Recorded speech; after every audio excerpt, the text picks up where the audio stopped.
when a competitor is going to charge them $20,000 for an audit, and I come in at $8,600, for example, now they're like, okay, well, we're used to seeing prices of $20,000, and you're coming in at 86, but you have all these awards, you have all these accolades, you have all this stuff behind you.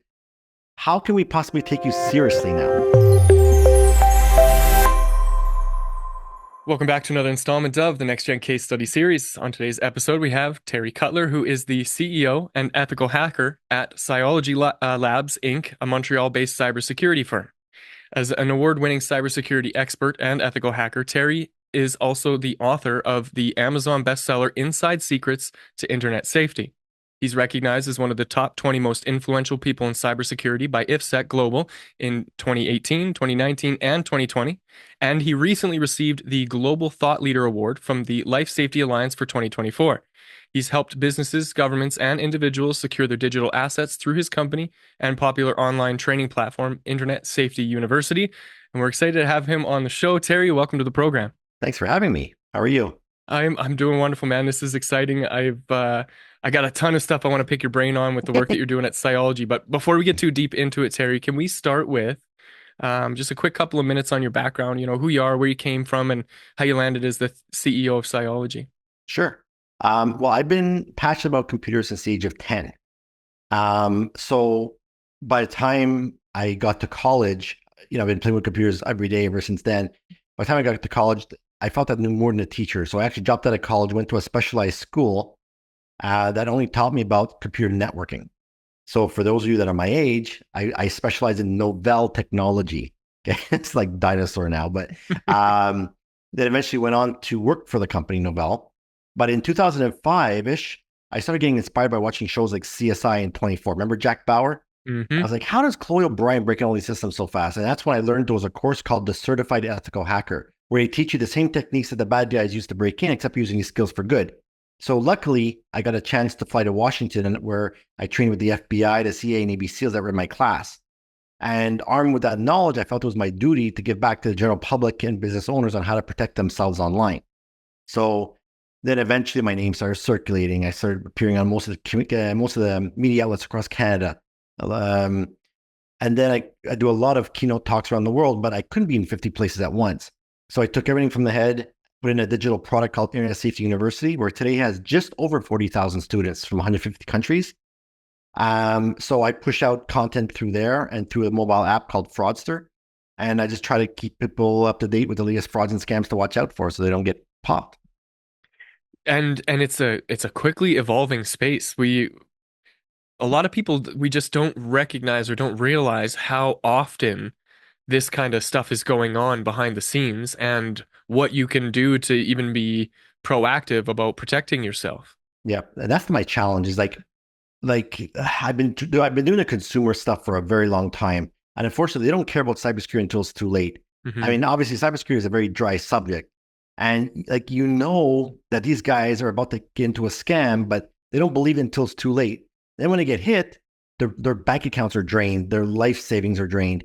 I'm like, but this could have been avoided had you just watched my video that I posted like 4 times in a week. It's just, it's too bad. Yeah, it feels like I get that whole idea of playing the role of a media company while also running an actual company and having to, there's only so many things that you can talk about and you have to reiterate it over and over and over again, and every time the message gets a little bit different, but it's evolving in a way that becomes more simple for people to understand. The problem now becomes, how do you reach the right people and how do you get them interested in the work that you're doing? So I wonder, Terry, if you could share a little bit about your early experience in how you were, how you kind of built the company, how you were finding your clients, and how you were, juggling that multiple responsibility act. Yeah. So it was a big shift back in 2010-ish. So I'm a techie by heart. So like it's very, very difficult to start talking to someone who's not a technical person, start spewing out techno babble to these people. They have no idea what you're talking about. So there has to be a way that I can bridge the technical into the layman's terms. And that's when I started getting on to internet marketing courses. So I'm a big follower of guys like Jeff Walker, Russell Brunson, Frank Kern. They find ways to like distill that information and then make it accessible to a lot of people at the same time. So kind of like selling from the stage. And that's where I've been doing a lot of stuff. I provide a ton of value, no cost, no risk, no contract required. I'm going to show you I can help you by actually helping you with some of these types of audits and such. But then how do you automate that? Because I could be talking to a crowd of 2,500 people. And what happens if 100 of these people show up at the same time? Like I'm screwed. Like how are you going to service all these people? Right. So that's when you started looking into funnels and a lot of automation behind the scenes to capture all these leads and nurture them and make sure that they're satisfying and not falling through the cracks. Mm. Yeah, a lot of moving parts, so a lot of cogs in the machine, and as you pointed out, if you get one of them wrong, you could end up with a big problem, a good problem to have, too many clients or too many people knocking at the door, but a problem nonetheless. So let's talk about maybe some of the key revenue milestones that you've kind of reached here through the journey. Starting back in 2010, you're just getting lift off. There's some wind under your wings. What was the first kind of point where you went, oh, you know what? I actually need to build a team, or I need to hire somebody or expand a little bit. When did that occur for you? Um, yeah, I was around that time frame as well, where people were coming in to um, ask for certain types of audits where I didn't have the skill set for it. However, I can partner up with somebody who can complement me. So I've always been a fan of partnering up with other people, including competitors. Hmm. So I do a lot of co-opetition.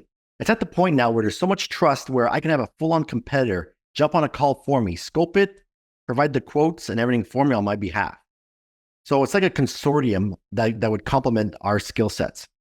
And then that's where we found the best leverage. So Yeah, there's this really nice balance between, focusing on your talents and your skills, but then also bringing in adjacent skills that complement the work that you're doing. yeah, it's at the point now where multi-$100 million companies are calling me up to partner with us because I have such a strong brand in the cybersecurity world. So I built that thing from scratch. And I think one of the biggest assets that I had was learning how to do video editing and scripting it. So Hmm.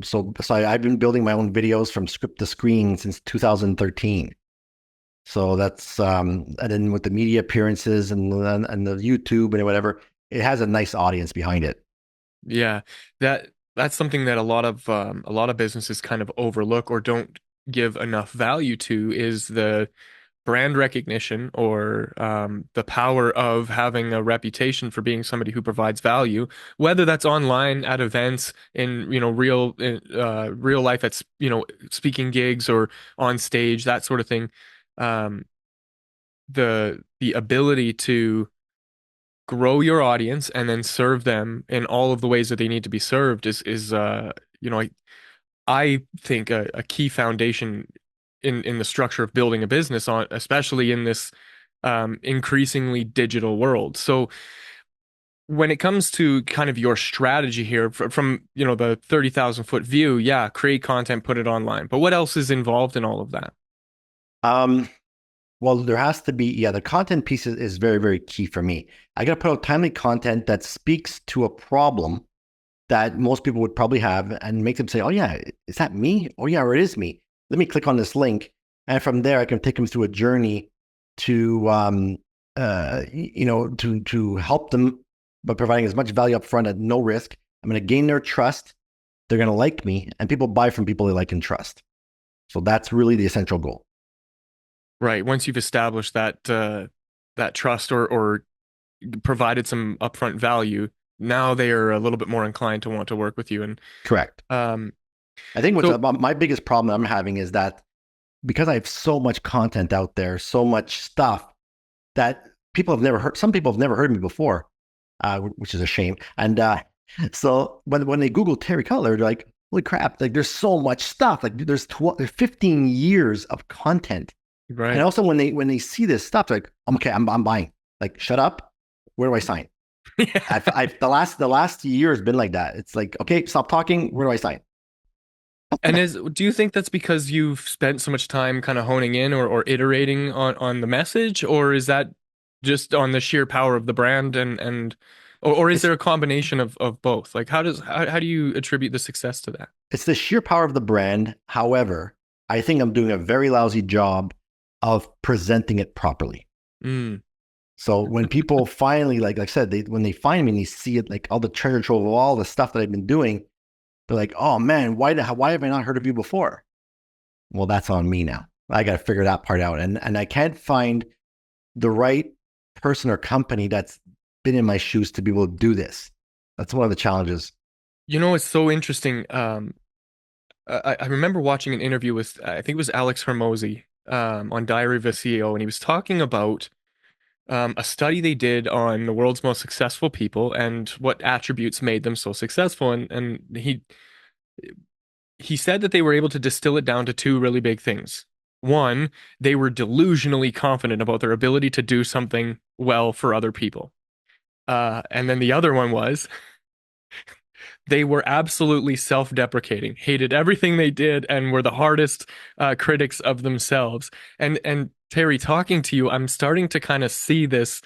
And I don't mean to offend when it's No worries. hyperbolic, I right? feel Just like for I'm this, number two there for sure. right? For the sake of the conversation here, just yeah, there was this confidence that like I'm smarter than my teacher, right? There's this moment where you're like, listen, actually, I think I got a grasp on this, and you go out into the world bravely with this idea, and then as you go through it, you're like you're really hard on yourself and you push yourself, and Oh yeah. um, it seems to me like you've struck a nice balance between those two things. You seem well put together. How did that come about? I'm very, very, very hard on myself. And a lot of people call me a perfectionist, but in fact, it's never perfect.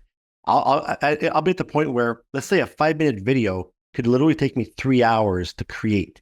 You're like, Mm, how is this possible? It's because I wanted to have it in one take. I don't want it to look like it's been chopped. So I'll make sure the teleprompter is working properly. I want to make sure the lighting's right. All of a sudden, like I'll do the video. I'm done. All of a sudden, like, oh man, I had a chair arm sitting in my view. I'm not gonna redo the video. But I have to learn that scrappy is the new normal.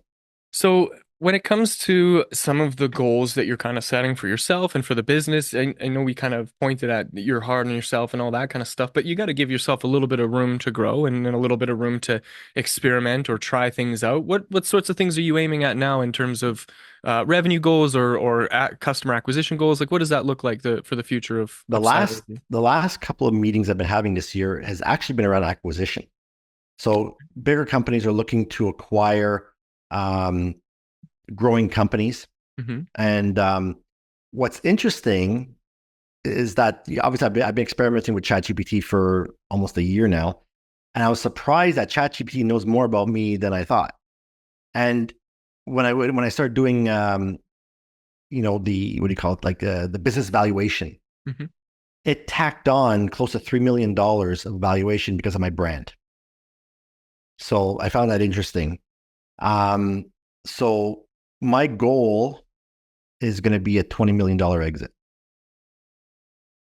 That's yeah, that's a pretty aspirational goal, but how far away are you from achieving that goal, and what sort of challenges do you think are standing in between you and achieving that? Me, it's all me. I sometimes yell at myself in the mirror. I'm like, get out of your own way. It's like I try to do it all myself because I sometimes don't trust someone else to do it. And yeah, I need to learn to get out of my own way. Well, So how we much were of you likes it, Terry? Like I can relate to that. Like, I don't want to let this go or I don't trust somebody. And I think that these are stories that we tell ourselves because it makes us feel better about making a bad decision. Because it's sometimes it is a bad decision because you get, like you said, you get in the way of the efficiency or you get in the way of production or you get in the way of a specific outcome. But at the end of the day, it's like, actually, I really love doing these activities and they provide me with the purpose or they make me feel like I'm actually doing something. So like how much of that do you think kind of creeps into it all? I secretly love it. It as much as it burns me and burns me out, I love the grind. Hmm. Um, I'm scared to delegate because a lot of times I'll delegate to somebody and it's like, but I don't have time to train you on what I want. I just do it myself. And people always tell me, "Oh my God, Terry, you make it look so easy." But if they see how much pain and suffering goes through to creating some of this stuff, they'll eventually say, "Okay, this is not for me." Right. But yeah, I got to learn to get on my own way, delegate more. That's the only way I'm going to grow this thing to where I really want it, is to delegate or work with people that have been there and can help me grow. It's like saying, like, I've had so much people in the past that say, "Oh, Terry, I can make you a star." So it's almost like having a 500-pound fitness coach come to you and say, "I can make you fit." Right. It doesn't make any sense. So, and some of these guys that you really want to work with, like the Tony Robbins of the world, they're way too expensive. Mm-hmm. So it's to find that right little balance that can bring you to that next level quicker. I remember going through one of Russell Brunson's funnels, and uh, I'll be honest, I was a little bit untruthful just to see where the whole thing would go, and I ended up at a dead end where basically the offer was I pay him $1 million, and then me and him and my team and his team work together for the next 12 months and build a $10 million company out of it. And I just thought that was so fascinating because I don't know how many people have $1 million to just hand over to Russell Brunson. Yeah. However, if you did have $1 million and you were going to hand it over to a person to help you make a big business, he would be the right guy to do it. He's So got here's such a here's my track record. And here's my challenge with this. Mhm. So, I've gone through so many years of his stuff, everything from 10x Secrets, Linchpin, Expert Secrets. The challenge that I have is that all of my items are high ticket. Mhm. So some of my items could go from, $10,000 to $100,000. Nobody's going to enter their credit card number online without talking to us first. Right. So I've grown the business offline via the funnel, if that makes any Right. sense. Yeah. Yeah, there's a an element. Who was it? Aaron Fletcher, the Fletcher method. This is like a one to many kind of group consulting or coaching kind of offer, and it is a high ticket offer. But the idea is that once you build a funnel, the whole funnel is all only meant to direct people into booking a call in your calendar. And then once you have the opportunity to have a conversation with them, now you're getting some traction. Right. But you need a pretty hefty investment behind you to be able to achieve that outcome. And I get it, like selling something that's $25 to $100 online, people are okay losing it if it's a scam. Right. Yep. I know myself, if I buy something that's $63 and it comes and it's not what I expected, or it never shows up, like I'm not chasing after $63. It's just not worth Yep. my time. Yep. But if I spend, 300 to 1,000, now I need a little bit more. I need the trust factor kind of goes up, and so Yep. it takes a little bit more to get people to tip over the scale. So, what makes your approach to this whole thing unique to you and your business? Okay. Here's where I struggle greatly. So there's a term called moving the free line. I don't know if you know what that is. Hmm. It's where you're not charging for something, but it has very, very high value. And because you have all this credibility behind you, you can charge the high ticket price after that, no problem. The challenge that I have is that because I don't have all this overhead of these fancy offices, I don't have the Lambo, not yet. I don't have all this overhead where now I can pass that cost savings off to the client. Hmm. So when a competitor is going to charge them $20,000 for an audit, and I come in at $8,600, for example, now they're like, okay, well, we're used to seeing prices of $20,000, and you're coming in at 86, but you have all these awards, you have all these accolades, you have all this stuff behind you. How can we possibly take you seriously now? Right. You should be the most expensive. And it's like I feel guilty charging that extra like price gouging price when I don't have to. But then I hear on the other side, well, I would never buy from a company that was the cheapest. Because you know what you're going to get, right? The whole get Yeah, what you pay for thing. yeah. Chris Doe, he's a sales coach, a marketing coach, I think. And he put it in a way that I thought was just so elegant. He was talking to somebody and they were kind of playing out a mock conversation about, I want you to design my logo. Okay, well, that logo will cost you $18,000. Uh-huh. Well, hold on, that seems pretty pricey. Like, how much time are you going to spend on it? And Chris's response was, well, is time an important, how much time I put into it important to you? Or is it the outcome? And Yep. so, if time is the thing, well, then I'm going to charge you $1,000 an hour. Well, that's too expensive. Okay, so it's not the time thing, it's the value that you get on the other side. And so if I'm really effective and really efficient at my job, should I be penalized for not for not taking my time on purpose? right? And so it just the way that your mindset makes this very, very subtle shift between, well, listen, this is what the solution is worth to somebody who actually has this problem. And so it kind of changes. And there's a lot of those little mindset shifts that kind of exist in business. Is there a mindset shift that you had between, your early days in the startup and now that has kind of served you in your current growth? Because you mentioned 40,000 people have gone through your university now. Like that's that's not a number to shake a stick at. So something's working, right? Like Yeah. the things that you're building are very, very valuable. So what was a a big mindset shift for you that really helped you tip the scales? My biggest strategy at that time was to, offer as much as I can for free. Hmm. I'm going to build up brand value. And what's interesting is that when you put something out into the world, now you have to have thick skin to know what the critics are gonna say about your product. Mm. So luckily, with United States University, it's been torture tested since 2016. There's hundreds of reviews, and it's trending at 4.5 on 5 star. So I know the content is torture tested. Like you can see the really positive comments about it. So I can go into a live audience and easily charge them $5,000 to speak in front of their crew. So I know I can command those prices easily. It's really weird because I'll get those prices offline, but I won't get it through the funnel. Right. So Yeah, it's like I figure that part out. there's a difficulty in selling things online, especially to Yeah. strangers, and I love the challenge of the puzzle, trying to solve it, and much like you, I would like to torture myself with some of these things because it's just interesting or intriguing, and the reward on the other side is um not something that you can necessarily put a price tag on because that Well, it's that whole knowledge. selling. It's like it's that whole make money while you sleep dream, right? Yeah, Or you got that video of this guy in his rowboat on his laptop in the middle of the water, or the guy on the beach. And by the way, for those of you listening, I've done the laptop life and it doesn't work. The sun is in your screen. You can't see the screen. It's way too hot. The there's system sand in your shutdowns is too hot. keyboard. The sand in the keyboard. Yeah, it doesn't work. No, it's not attractive. So this has been great, Terry. You've been very generous with your time and your wisdom and insight, and I'm very grateful for that. As we close out the show here, I wonder, are there any trends that are kind of coming down the pipeline that you're excited about? Anything you're kind of looking forward to in the future? Yeah, it's going to be around automation to Okay. simplify their life as much as possible, especially in the cybersecurity world.